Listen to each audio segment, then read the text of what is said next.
नमस्कार, मैं ब्रजेश राजपूत आपका बहुत स्वागत करता हूँ विस्तार न्यूज़ के नए पॉडकास्ट में और हमारे साथ आज बड़ी खुशनसीबी है कि आज की हिंदी के 3 चर्चित हस्ताक्षर, तीनों चर्चित चेहरे, 3 चर्चित लेखक हमारे साथ हैं। आलोक श्रीवास्तव हैं, नीलोत्पल मृणाल हैं और दिव्य प्रकाश दुबे हैं। तीनों किसी परिचय के मोहताज नहीं हैं और तीनों लोग जब भोपाल में आए तो तीनों हमारे साथ आए और हम लोगों ने कहा कि आज बात किस बात पे की जाए। बात का विषय तय नहीं है। तो आपको लगता है कि आप संवाद कर रहे हैं, फिर आप पिता से संवाद करते हैं। ये सिर्फ ज़रूरत की बात है। ज़रूरत की बातें मुझे लगता है कि इससे ज़्यादा ज़रूरी बातें हैं इस दुनिया में, और जहाँ से ये सब बातें फिर लगने लगेगी कि एक स्वाभाविक प्रक्रिया के तहत आने लगेगी। तो मुझे लगता है कि संवाद हमारे समय की सबसे बड़ी ज़रूरत है। जब बातचीत का विषय तय ना हो कि बातचीत इस विषय पर होगी, तो मुझे लगता है कि बहुत लंबी बातचीत होती है, क्योंकि आप महदूद नहीं होते हैं, आप बंधे हुए नहीं होते हैं, आप मुक्त होते हैं।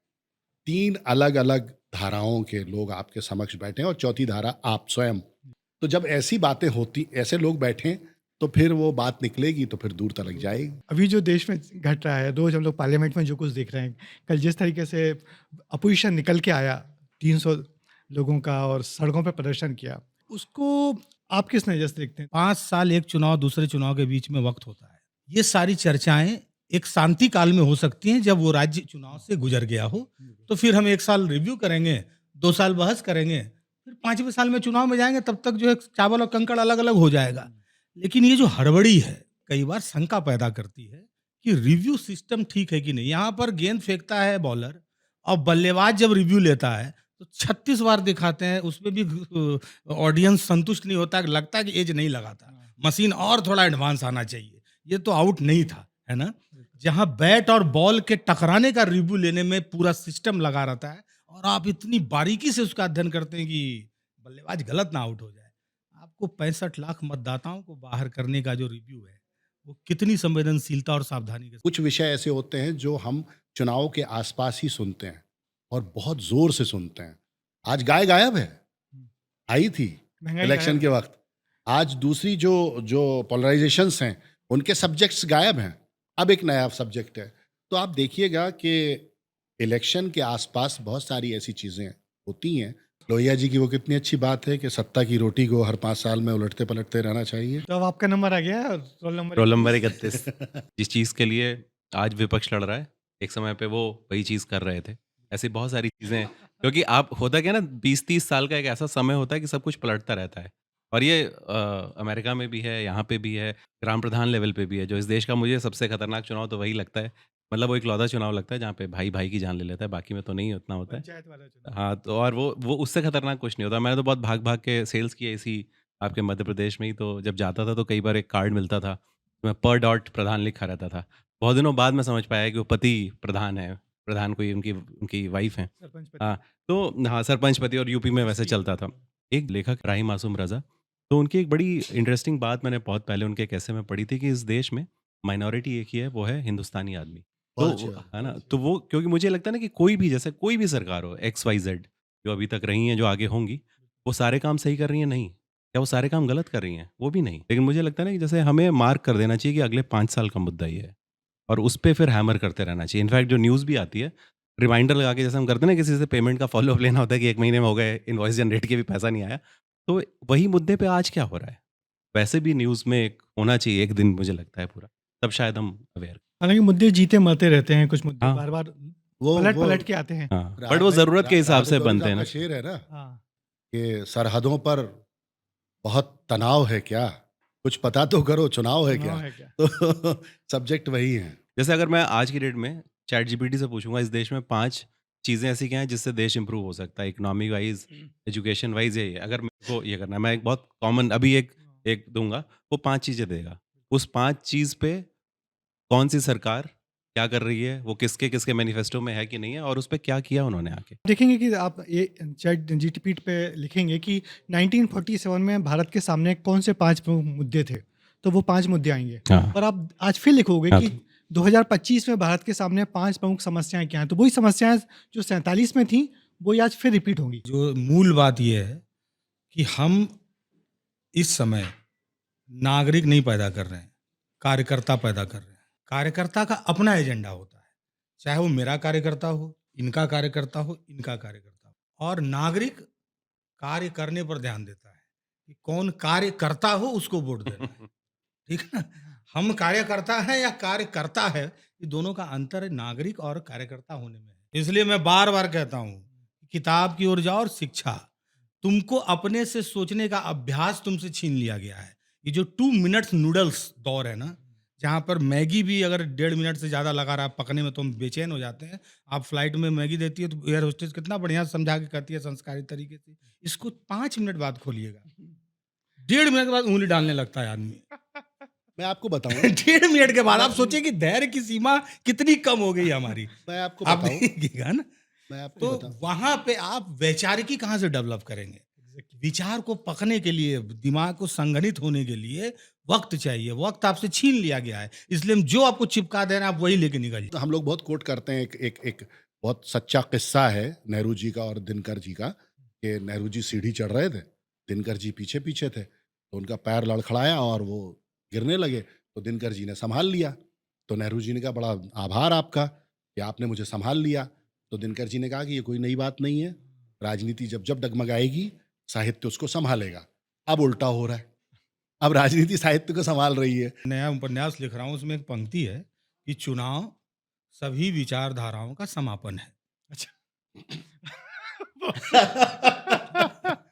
जैसे चुनाव सभी विचारधाराओं का का समापन है। जैसे बहुत अच्छा। 9 दिन 9 दुर्गा बनाते हैं, 10वें दिन विसर्जन कर देते हैं, तो चुनाव जो है विचारधाराओं के विसर्जन का दिन है। नहीं, पर एक विचारधारा जो आदमी की होती है वो तो वोट देके वो आते भी हैं। सब समापन है सर। रोटी भी पलटने में लेता है 1 मिनट ना, तब पराठा लगता है कि इस तरफ पक गया होगा तब इधर पलटेगा, लेकिन नेता उस पराठा से पहले पलट जाता है।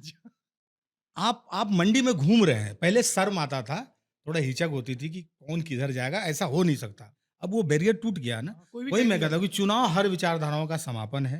नहीं, तो आपकी बात तो ही मानना है जो पॉलिटिशियंस हैं कि एक ही विचारधारा में लंबे समय तक रहना नहीं चाहिए, सड़ जाएंगे, तो कभी इस दल में कभी उस दल में। ये भी अच्छी बात है। आप मीडिया का यही काम है कि उसको इसी तरह से बताना। अच्छा इस विषय का समापन हम इसलिए मैं कह दिया कि इस विचारधारा का विषय- समापन इस है। विषय का समापन जो है मैं कुछ कविता पंक्तियों से करता हूँ। हाँ, बाद में और ये बिल्कुल बाद उसी- में रोल नंबर 31 का हाँ, रोल नंबर 31 आए। 31। कि देखिए ऐसा है, ये दोनों सहमत होंगे कि जो दिख रहा है मैंने, ये जितना विषय है ना, अब इसको समअप करिए एक कविता में, तो ये कि पत्रकार की कविता है। जो दिख रहा है सामने वो दृश्य मात्र है, जो दिख रहा है सामने वो दृश्य मात्र है, लिखी रखी है पटकथा मनुष्य पात्र है। वाह। ठीक है। और विचार, जिसकी बात ये कर रहे हैं, विचारशील मुग्ध हैं कथित प्रसिद्धि पर, क्या बात है। विचारशील मुग्ध हैं कथित प्रसिद्धि पर, विचित्र है समय विवेक शून्य मात्र है। क्या बात है। है साम दाम दंड भेद का नया चलन, कि जो यहाँ कुपात्र है वही सुपात्र है। हमने देखा कुछ लोग अपने रोल लगातार बदलते रहते हैं, हाँ, तो हर आदमी में होते हैं 10-20 आदमी, जैसे भी देखिए। जिसको भी देखना हो कई बार देखना, बार। निदा साहब का शेर है। बिल्कुल। तो ये तो है ही। एक आखिर में एक बड़ा सवाल पॉलिटिक्स का मृणाल जी से निलोत्पल जी से करते हैं कि इस वक्त बिहार में कौन जीत रहा है? ये सर्वे करना तो आप लोगों का काम है।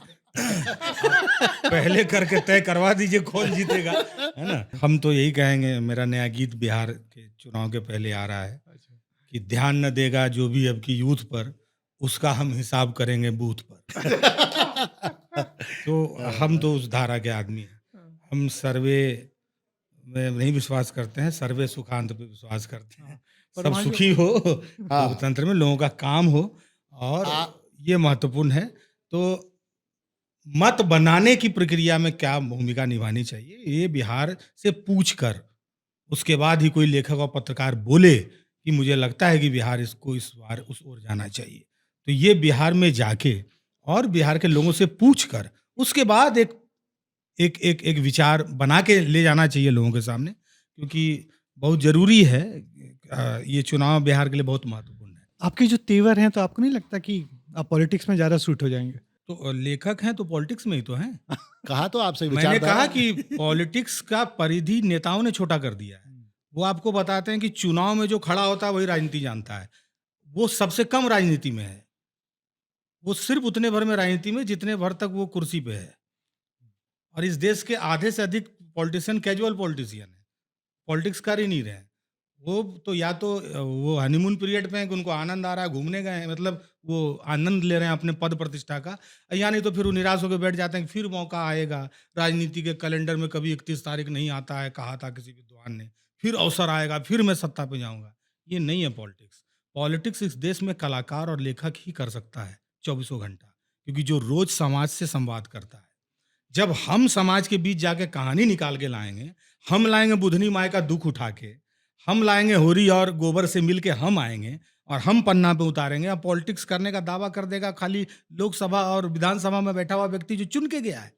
नहीं, आप रोज माइक लेके पत्रकारिता करते हैं, गांव गांव गली गली घूमते हैं, देश की समस्या से रोज आप रूबरू होते हैं, रोज टीवी पर बैठ के आपका एंकर बोल रहा है, और पॉलिटिक्स में दखल केवल उसी लोगों का है जो चुनाव लड़ रहा है। अरे हम चुनाव नहीं लड़ रहे हैं, इस देश में बहुत तरह की परिस्थितियां हैं, इस देश में जाति एक सच्चाई है, इस देश में चुनाव लड़ने के लिए बाहुबल एक सच्चाई है, इस देश में चुनाव लड़ने के लिए पैसा एक सच्चाई है। हो सकता है कि आपके पास तीनों कसौटियां नहीं, आप चुनाव नहीं लड़ रहे हैं, इसका मतलब थोड़ी है कि आप राजनीतिक रूप से निष्क्रिय व्यक्ति हैं और आप राजनीति में नहीं है।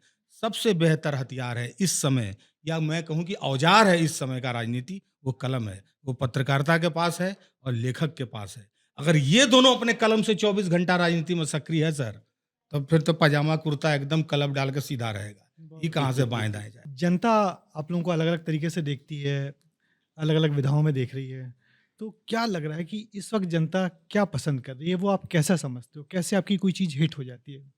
Roll number 31। अच्छा, आप उनसे ही सबसे पहले पूछते हैं। और थोड़ी बहुत पॉलिटिक्स वो भी कर लें सर।